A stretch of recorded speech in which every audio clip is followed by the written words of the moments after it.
Wewe Gombel atau juga dipanggil Nenek Gombel dalam tradisi Jawa bermaksud roh jahat ataupun hantu yang suka mencolek kanak-kanak, tetapi tidak membahayakan mereka.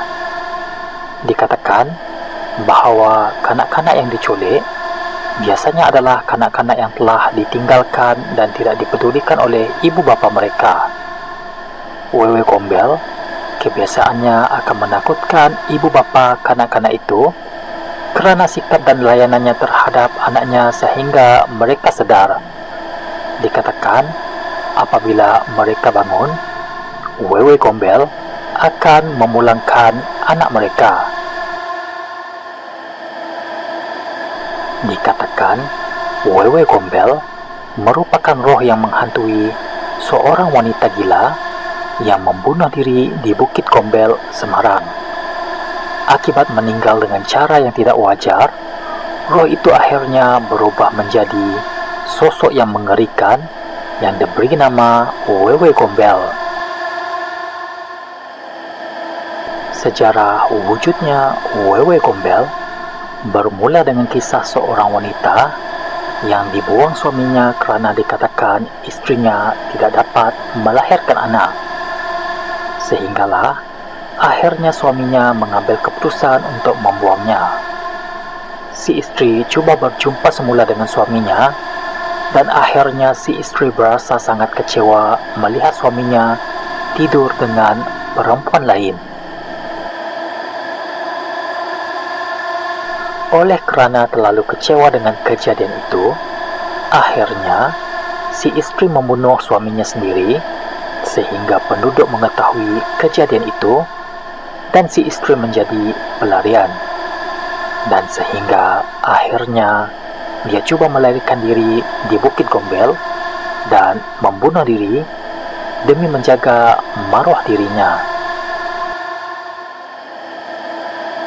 Hantu Wewe Gombel juga dikatakan suka mencolek anak-anak kecil yang menghadapi masalah dengan ibu bapa mereka.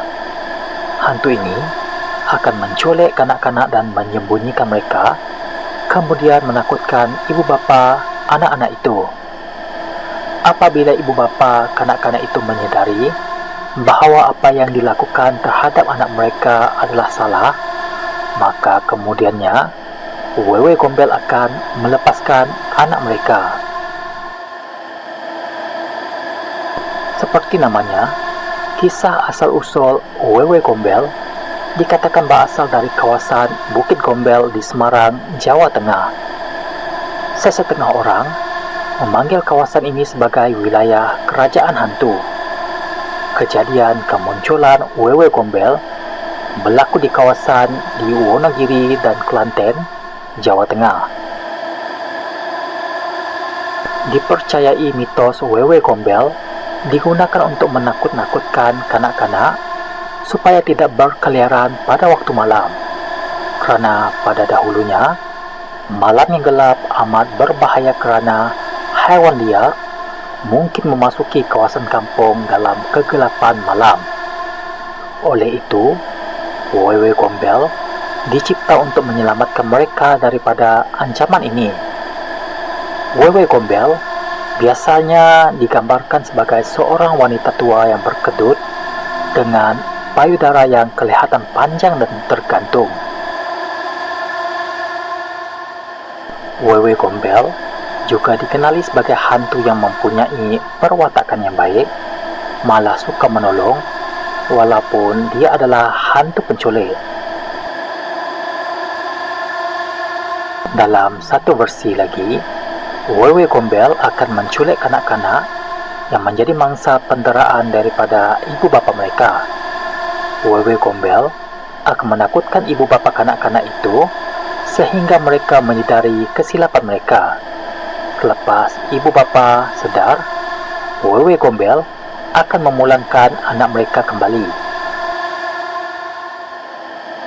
Wewe Gombel dikenali sebagai wira yang menyelamatkan kanak-kanak dari rumah yang kejam dan membesarkan anak-anak sebagai milik mereka.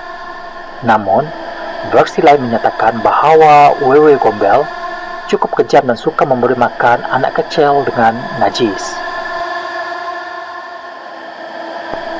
Kotoran itu diubah menjadi terlihat seperti makanan yang lezat yang paling disukai kanak-kanak. Tujuan wewe gombel memberikan kotoran manusia tersebut adalah untuk membuat anak tersebut menjadi bisu agar tidak mampu menceritakan apa yang telah mereka alami. Salah satu cara untuk dapat menemukan anak yang telah diculik oleh wewe gombel, keluarganya harus berkeliling dan membunyikan bunyi-bunyian dari peralatan dapur. Anak kecil yang telah diculik oleh wewe gombel akan dibawa ke sarangnya, yaitu pohon-pohon yang besar. Maka dari itu, orang tua sering menasihati anak-anak mereka untuk menghindari pohon-pohon besar saat matahari terbenam.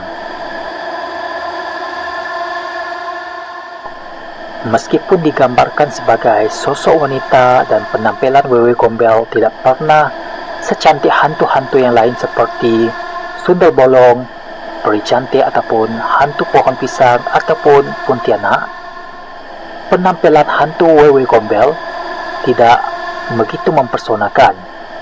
Bahkan, ia dipercayai kerap menampakkan dirinya dalam kondisi seperti bebogel. Wewe gombel bukannya hantu penggoda. Ia bertubuh montok, diyakini sebahagian orang untuk menyusui anak-anak yang telah diculiknya yang dibawa ke atas sebuah pohon besar. Cerita wewe gombel sangat populer di kawasannya, yaitu Semarang, kerana awal mula pemberian nama Gombel berasal dari Bukit Gombel yang berada di kota Semarang.